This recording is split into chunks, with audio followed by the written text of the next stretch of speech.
You ever think you know someone, only to realize you didn't know them at all?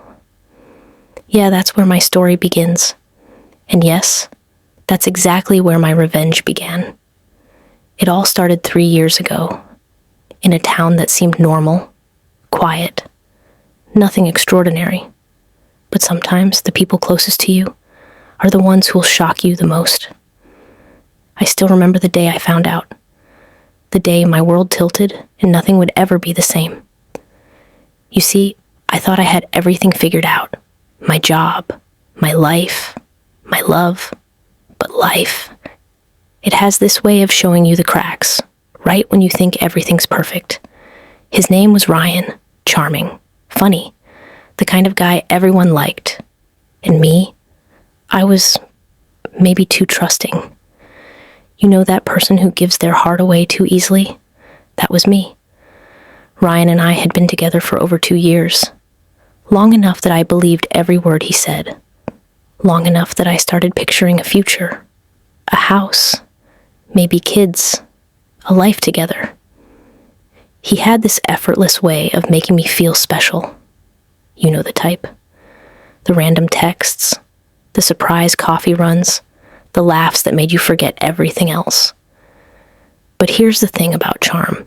It can be a mask. And I was about to find out just how much he was hiding. At first, I noticed little things. A text he'd hide, a phone call he'd step out for. I shrugged it off. Paranoia, I told myself. I'm imagining it. But then, I saw something I couldn't ignore. Something that made my heart stop and my blood run cold. That's when it hit me. Ryan had betrayed me. Not in a small, silly way, but in a way that left me questioning everything. Every moment. Every promise. And yes, that's exactly where my revenge began. I won't lie. At first, I felt like my world had collapsed. How could someone I trusted so completely turn into a stranger overnight? But here's the thing about betrayal. It doesn't just hurt. It fuels something inside you. Something that demands justice. Something that whispers, "You're not done yet." I started watching him. Not in a creepy way. Well, maybe a little, but in a careful, calculated way. I noticed patterns, small habits, little truths he couldn't hide. And the more I learned, the more my plan started to take shape. I won't pretend it was easy. The anger, the sadness, the heartbreak, it was overwhelming. But underneath it all, there was a part of me that knew something had to change. That I couldn't let this betrayal define me. Not now. Not ever. And as I sat there staring at the evidence of his lies, I realized something else. I had a choice. I could crumble, or I could rise. And let me tell you, the path I chose was nothing short of shocking. So how did I turn my heartbreak into something he'd never forget? How did I go from betrayed to the one holding all the power? Well, that's where things start getting interesting. And if you think the story is over after a heartbreak, you're dead wrong. Stick around, because what I did next left everyone stunned. I'll show you exactly how I discovered the full extent of his betrayal, and how my revenge plan started taking shape, step by step. You won't believe what I uncovered. When you think someone's lying to you, your brain tells you to doubt yourself. Maybe you're imagining it. It whispers. But deep down, you just know. And I knew. I knew Ryan had crossed a line. I just didn't know how deep the damage ran. That's when I decided I needed proof. Not rumors, not assumptions. Proof. And trust me, what I found would leave anyone reeling. It started small. Little inconsistencies in his stories. A friend mentioning seeing him somewhere I wasn't supposed to know about. A lingering phone call that ended when I walked into the room. Nothing big, just the kind of stuff that, over time, chips away at your sense of security. I remember the exact moment it clicked. I was scrolling through his phone, not proud of it, but desperate. And there it was, clear as day, messages, photos, proof of betrayal, and not just a tiny, harmless slip. No, this was calculated, hidden, something he thought I'd never find. I sat there frozen, staring at the screen, heart pounding. "You're kidding me, right?" I whispered to myself. But no, I wasn't. It was all real. Every lie, every deception, every secret he'd hidden from me. And yes, this is exactly why everyone was shocked when I acted. Because most people would crumble. Most people would leave quietly, heartbroken and defeated. But me? I decided I wasn't going to let him get away with it. Not this time. The betrayal wasn't just about him lying.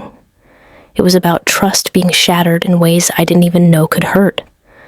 The way he smiled, held my hand, whispered sweet things, all while hiding the truth, all while planning. And here's the worst part. I realized I wasn't the first. There had been patterns, a history of deception, and suddenly, my pain became clarity. I remember crying for hours that night, alone in my apartment. But it wasn't just tears of sadness. It was a spark of something stronger than heartbreak. Something that whispered, "You're not just going to take this. You're going to turn the tables." I won't lie. I debated. Hard. Do I confront him? Do I leave? Do I retaliate? Every option had consequences. Every option carried risk. But one thing I knew for certain. I couldn't let this slide. Not him. Not after everything. And that's when the plan started forming. Not a violent, crazy plan. No. This was smart. Calculated. Something that would shut him down in the most shocking, unforgettable way possible. I began observing him more closely, learning his routines, understanding how he thought. Every little weakness, every habit, every hidden corner of his life became a piece of the puzzle. And slowly, I started to see the opening, the exact moment when everything would flip, and he'd never see it coming. But before I could act, I needed more. I needed clarity. I needed allies without anyone suspecting a thing, and that meant patience, something I wasn't naturally good at. But anger has a funny way of teaching you discipline, doesn't it? One night, my best friend Sarah said, "You really going through with this? Are you sure?" I looked at her, eyes cold but focused. "I'm not doing this for revenge. I'm doing this for justice. For me, and for him to finally see what he's done." She nodded slowly. "Just be careful. You don't want to lose yourself in this." I smiled, but it wasn't warm. "Oh, I'm not going to lose myself. I'm going to make sure he loses everything he thought he had." And that's when it hit me. To truly make this unforgettable, I had to be patient. Every word, every move, every moment needed to be timed perfectly. It wasn't just about exposing him. It was about showing him the full weight of his betrayal in a way that stunned everyone, even the people who thought they knew him. Little did he know, every lie, every secret, every betrayal, it had led to this, and I was ready to take control. So, how did I start turning the tables? How did a broken heart transform into a strategy so shocking that nobody could predict it? That's coming up next. And trust me, you're going to want to see how carefully I set the stage for what would become the ultimate revelation. I'll show you the first moves of my revenge plan. The quiet steps that seemed harmless, but would eventually unravel everything he thought he controlled. You ever watch a chess player 3 moves ahead? That's how I started behaving. Not out of malice, but out of focus. Like a laser. I had my proof. I had my hurt. Now I needed the plan. And believe me, I wasn't looking for chaos. I wanted precision. I wanted him exposed so cleanly that no one could say I was being dramatic. First rule, don't rush. That's what most people do when they're angry. They act impulsively and regret it later. I did the opposite. I mapped his life like a file. Daily routines, work schedule, who he trusted, what he bragged about. Little things became big advantages. Where he kept receipts, who paid his bills, whose number he called when he needed to lie his way out of something. All these pieces, when stitched together, would make the reveal undeniable. I started small, planting doubts without looking like I was planting anything.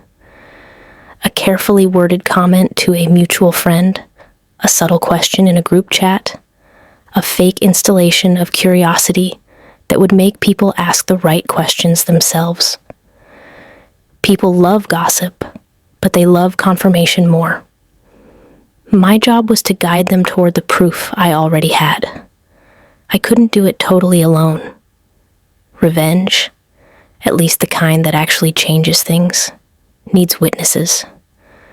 Not loud witnesses, but those who could nudge the truth into the light without looking like part of a scheme. That's where Sarah came in. She was my rock and my skeptic in perfect balance. I needed someone she trusted, an old college friend of his, Marcus, who'd stuck around his social circle even after Ryan changed. Pulling Marcus in was art, not force. I started by slipping a few facts into conversations with Sarah that would later seem like coincidences. Hey, remember when Ryan said he was working late? Sarah would say. Yeah, that was the night Marcus posted those photos. Small seeds. Marcus noticed them. Marcus was curious. When Marcus eventually asked questions, I didn't push. I let him discover the inconsistencies himself. Once he did, he became the perfect, unsuspecting ally. He wasn't out to get Ryan. He was out to find out if the man he knew was the same person who'd been hiding things from everyone. The first public sting had to be small and believable. I didn't want a headline moment yet. I wanted to crack the shell. So I arranged a casual dinner with a small group, friends, acquaintances, and people who liked Ryan's charming side. I showed up looking calm, composed, the kind of person who had nothing to hide. That was important. Want to look like you're waiting for something. You want to look like you forgot it even existed. Over dinner, I asked an offhand question about a fundraiser Ryan had mentioned. Someone answered, wrong. That wrong answer pulled at a thread. Marcus, who'd been chatting with his phone face down, suddenly blurted out something that didn't match Ryan's public story. Eyes flicked.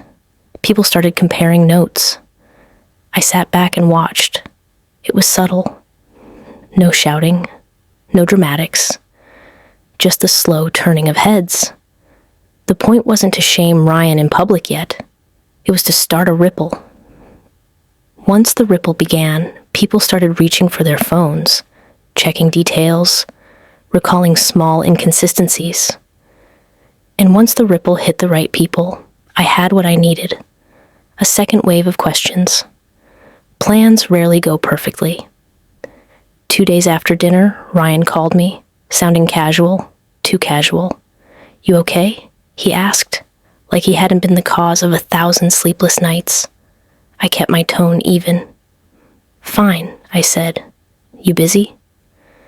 He laughed, asked about work, offered the same old stories. I played along. That was part of the plan. Make him comfortable. A man who thinks he's safe drops his guard. A man who drops his guard reveals more than he means to. But then came the curveball. Ryan started to slightly change his public behavior. Small apologies on social media, vague posts about self-reflection. It could have been panic. It could have been guilt. Either way, it forced me to adjust. If he was trying to clean up his image, I needed a stronger move. something that didn't look like I was attacking him, but that made his cover fall away on its own. Timing became everything. I found that his big weakness was ego. He loved being seen as the good guy in the group. So I staged a situation that would exploit that without fabricating anything. A charity event he'd publicly supported. He'd bragged about it months ago. Now I used it against him. At the event, I made sure key people were present. Those who had questioned his past stories and some who never had. I asked a few innocent questions to the organizers during the cocktail hour about donors, about who'd shown up, about who'd handled communications. I let the organizers answer. Their answers didn't match Ryan's earlier boasts. People who had believed him were surprised. A few whispered. A feed started lighting up in my head, the patterns I'd stored connecting to this moment. While all this was happening outwardly, inside, I was a storm. The planning required a kind of emotional compartmentalization I hadn't known I possessed. During the day, I was the cool, composed person people expected. At night, I'd lie awake, reliving the discoveries, reading through messages, replaying conversations, cataloging evidence like a detective trying to be objective about something that had nearly destroyed me. I won't pretend it didn't hurt. It did. Deep. But that hurt was now channeling into focus. Every time a friend said, "Wow, I never knew," or "That's messed up," it wasn't gloating. I wanted them to see the truth, to feel the same clarity I had. The empathy wasn't lost on me. It strengthened my resolve. One afternoon, Marcus texted, "You sure about this?" I typed back, 100%. "Wait." He replied, "Okay, I'll be there. Just tell me where to stand." Those words felt like permission, a green light, an ally in place. That night, I sat across from Ryan at our old favorite coffee shop. He talked about small things, the weather, a new project, like a man who wanted life to feel normal again. I smiled and listened. Inside, a plan was ticking like a clock. Soon, everything would line up. So what was the outcome of these small surgical moves? Did people start to see through him? Did the ripples grow into a wave? The setup was working, just not in the way he expected. He was comfortable, he was visible, and he believed he had control. But comfort can be the most dangerous thing for someone with secrets. And when he finally let his guard down completely, that's when the next phase began. The phase that would make sure his betrayal didn't just haunt our private conversations. It would be out in the open, undeniable, and irreversible. Stick around, because in the next part, I lay out the moment everything changed, the reveal, the fallout, and the first real public reaction that made everyone go, "Wait, what just happened?" I'll reveal the exact moment the trap closed, how I pulled the final thread that unraveled everything, and how the people who mattered most reacted when the truth finally hit.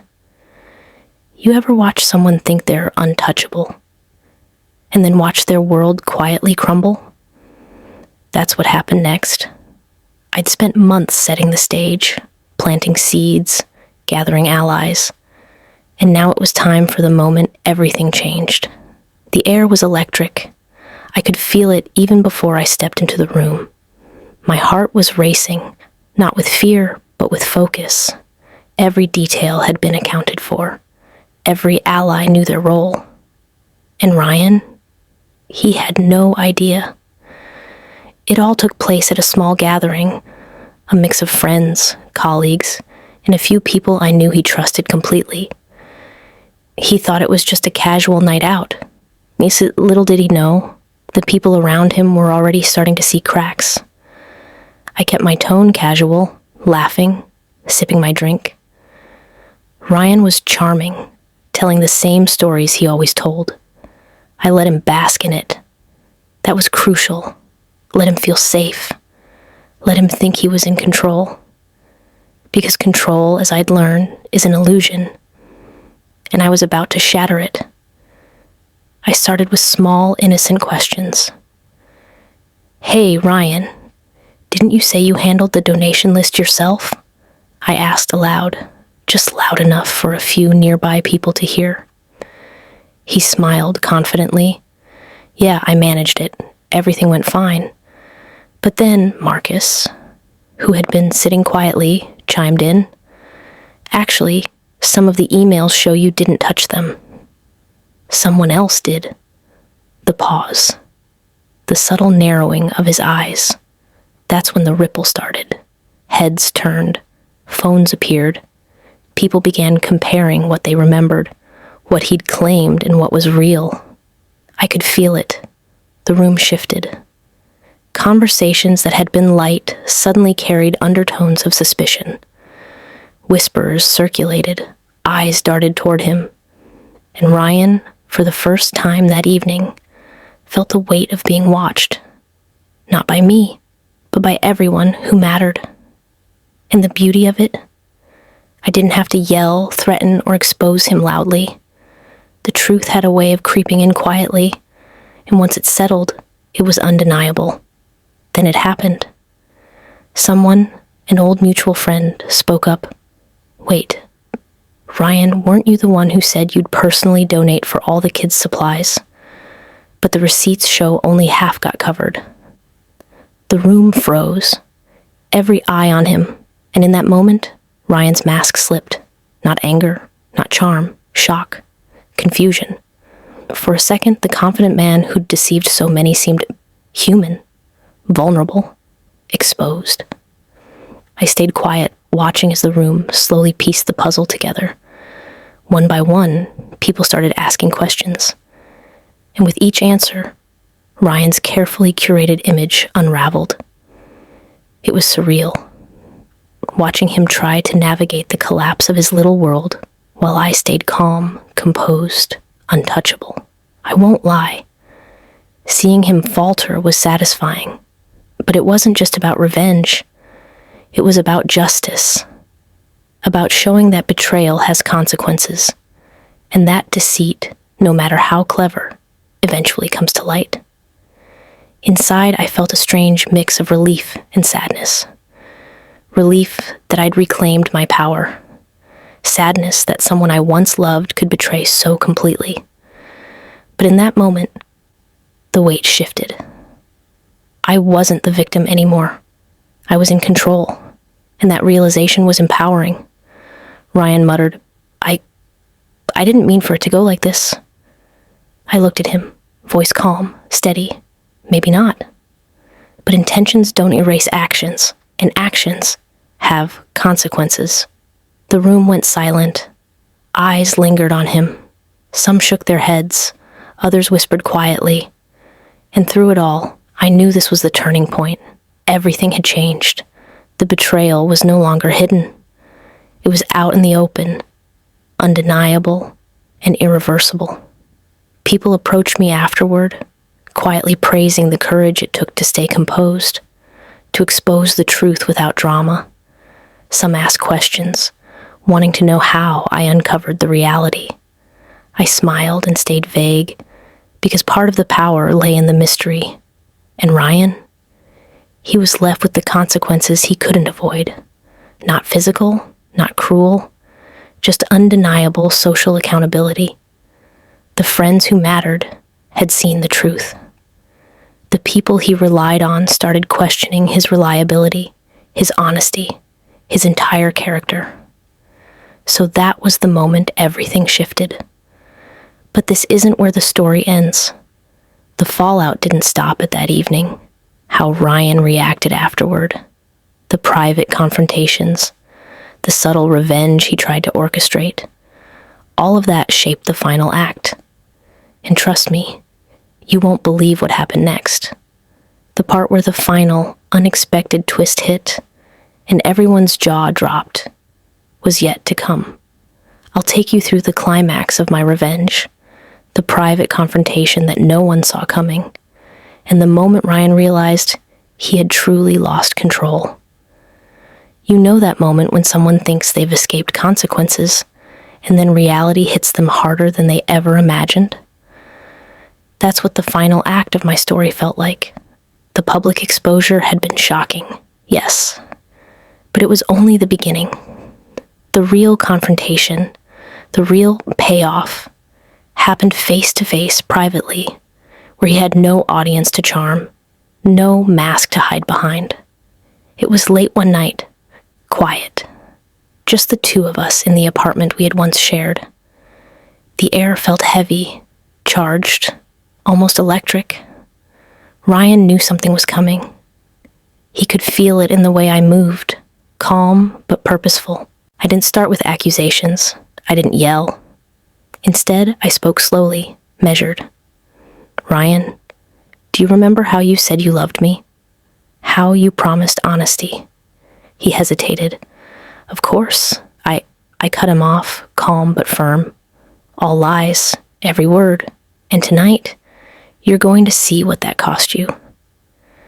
I could see the panic slowly creep into his eyes, the kind of panic that comes when someone realizes they've underestimated you.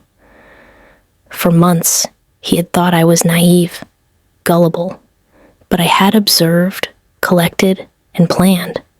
And now, the table had turned completely. I laid out the evidence, piece by piece. The messages, the inconsistencies, the stories that didn't match reality. I didn't need to shout. His own conscience did the work for me. With every photo, every text, every proof I revealed, his smug confidence eroded. Ryan tried to talk his way out, trying the charm that had worked on everyone else, but it failed. I didn't flinch. I didn't react. Every excuse he offered only highlighted his deceit. Every attempt at deflection made him seem smaller, weaker. And that's when it hit me. Revenge isn't about yelling or humiliating someone publicly. It's about reclaiming your power, standing firm, and letting the truth dismantle them. And he was crumbling under the weight of his own actions. I didn't mean, he stammered, voice cracking. "You didn't mean to betray me? You didn't mean to ruin our trust? You didn't mean to lie every step of the way?" I asked, voice steady, eyes locked on his. "Intentions don't erase consequences, Ryan. Actions do. And you finally faced yours." For the first time, I saw him truly scared. Not just angry, not just embarrassed, but scared. That realization that he could no longer manipulate, charm, or lie his way out was a moment I'll never forget. I didn't need revenge in the way most people imagine. No shouting, no public humiliation. I let him feel it internally, the fear, the regret, the understanding that he had lost control. The quiet devastation, far from the public eye, was more powerful than any drama could ever be. And as I walked away from that confrontation, I felt it. Not satisfaction, not cruelty, but clarity. The betrayal had ended, but the lesson remained. I had stood my ground. I had reclaimed my power, and I had done it with dignity, strategy, and intelligence. I realized something essential that night. True revenge isn't about hurting someone else. It's about rising above, reclaiming your life, and proving, most importantly to yourself, that betrayal cannot define you. That's the part people don't see. They see the shock, the exposure, the consequences. But the real victory is internal. Strength, composure, and self-respect. I didn't just expose Ryan. I rebuilt myself. Every lie he told, every secret he kept, every betrayal. It became the fuel that powered my clarity, my resilience, my justice. So, with the climax behind me, the private confrontation over, what happened next? How did the people around us react? How did the fallout ripple through our circle, reshaping friendships, alliances, and perceptions forever. That's coming in the next part, where the emotional resolution takes hold, the consequences settle in, and the life lessons emerge. I'll take you through the resolution and aftermath, how lives were changed, relationships were reshaped, and the ultimate moral hit home in a way nobody expected. They say betrayal changes everything, and it does. But what happens after the shock fades, after the confrontation ends, after the dust settles? That's where the real story begins, because revenge, justice, exposure, none of it matters unless you walk away stronger. After the private showdown with Ryan, the world around us started to shift. People who once believed him, or who had simply ignored his patterns, began to see the truth, and it wasn't pretty for him. The next day, messages started pouring in. Friends, colleagues, acquaintances. Some reached out with quiet empathy, some with questions, others just to express shock. "I can't believe it," one friend whispered. "I never saw it coming." Ryan tried to explain, to apologize, to regain some semblance of control. But the charm that had worked on so many had finally run out. People weren't willing to overlook the betrayal this time. And I stayed calm, letting the truth speak louder than any words I could say. It was surreal to watch him attempt to rebuild his image while knowing that every small effort fell short. Every lie he had ever told had been cataloged, remembered, and quietly verified by others. He wasn't publicly humiliated in the sense of spectacle, but the social consequences were absolute. For me, the journey wasn't just about exposing him. It was about processing my own emotions, the heartbreak, the anger, the disbelief. Every tear I shed, every sleepless night I endured, fueled my clarity.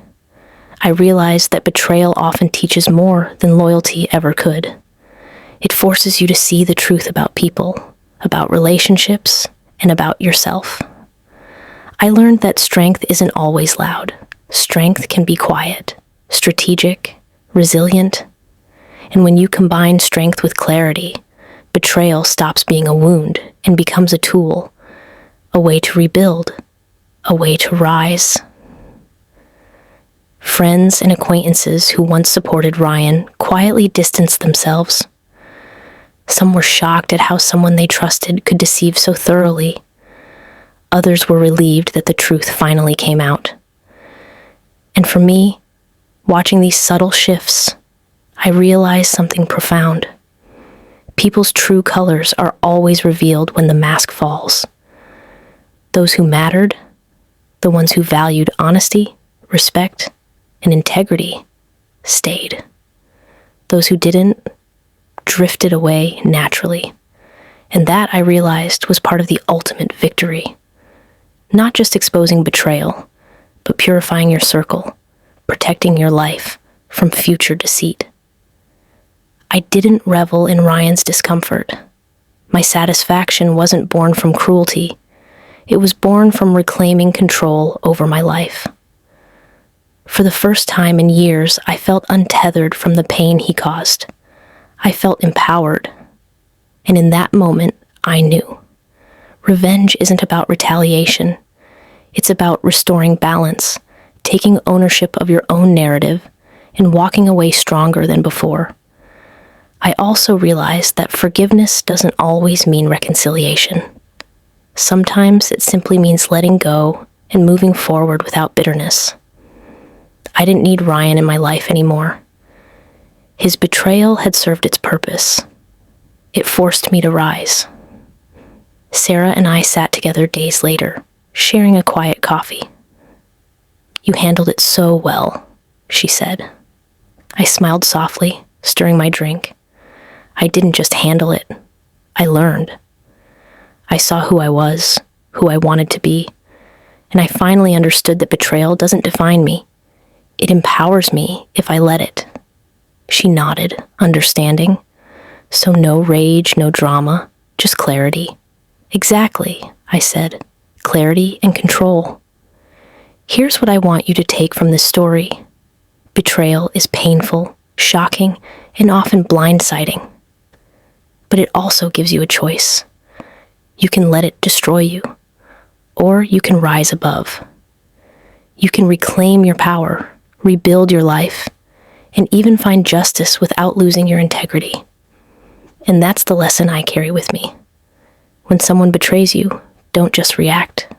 Observe, plan, and rise. Let truth and clarity guide your steps. Because in the end, the most powerful revenge isn't chaos, it's self-empowerment. So, what happened to Ryan in the weeks and months that followed? How did our circle adjust to the new reality? And what lessons did everyone around us learn from this drama? Stick around, because the final part of this story wraps up the ultimate consequences, the subtle aftermath, and the life-changing takeaway that no one expected. I'll reveal the long-term consequences, the subtle aftermath, and the life lesson that made everyone reflect, and why the story still shocks people even today. Betrayal changes everything, but time tells the real story. Months passed after Ryan's exposure. And you know what I realized? Life doesn't stop after revenge. It keeps moving, whether you're ready or not. What matters is how you carry yourself through the aftermath. The dust had settled, but the lessons were permanent. And trust me, the ripple effects of betrayal and of taking control are far bigger than anyone expects. Ryan, he became a cautionary tale in our circle. People who once admired him quietly stepped back. Invitations stopped, casual greetings faded, and his carefully built reputation collapsed. But it wasn't dramatic, loud, or humiliating. It was subtle, like a shadow that fell over him everywhere he went. As for me, I rebuilt myself quietly. Strength isn't always about showing off. Sometimes it's about resilience, about moving forward with dignity while the other person faces the consequences of their actions. Even friends who had been unsure of the truth at first, those who hesitated, who questioned, who doubted, finally saw clarity. They realized how betrayal can hide behind charm, how deceit can survive in silence, and how exposure doesn't require aggression. It requires strategy and patience. The biggest revelation, I didn't just survive the betrayal. I grew stronger, smarter, more aware of who belongs in my life and who doesn't. Betrayal is like fire. It can burn you, or it can forge you into something tougher, sharper, more resilient. I stopped questioning myself, stopped wondering if I overreacted, and stopped letting someone else's choices define my worth. The power was mine all along. I just had to reclaim it. One evening, Sarah and I walked in the park, talking quietly. "I can't believe how composed you stayed," she said. I shrugged, smiling softly. It wasn't about staying composed for them. It was about staying composed for me. That's the only revenge that actually matters. She nodded thoughtfully. "You've turned pain into power, into something positive." "Exactly," I said. "And if anything, this whole thing taught me what real loyalty, honesty, and trust are worth, and who deserves a place in my life." Over time, others noticed the change too. Friends who had once been on the fence grew closer, recognizing my strength and composure. People who had previously taken Ryan's side quietly acknowledged the truth without fanfare. Even Ryan's attempts to regain footing failed. Not because I wanted to punish him, but because truth has a way of catching up, no matter how charming someone thinks they are. It's not about spectacle. It's about reality catching up to lies. Here's the takeaway. Betrayal will hurt, shock, and sometimes make you feel powerless. But that power doesn't disappear. It's inside you. What you do with it defines the outcome. Revenge doesn't have to be cruel, violent, or public. True revenge is clarity, strategy, and self-empowerment. When someone betrays you, don't just react. Observe, plan, protect yourself, and rise above, not to hurt them, but to protect your peace, reclaim your narrative, and walk away stronger than ever. So, what happened next? Life moved on. People learned, relationships shifted, and I found peace. Ryan, he learned the hard way that betrayal has consequences, and that charm only lasts as long as honesty allows it to. If you've ever been betrayed, remember this story. Take it as proof that you can rise, rebuild, and reclaim your life. And if you want to see more stories of shocking betrayals, cunning revenge, and people who turned heartbreak into power, stick around, because the next story might just blow your mind.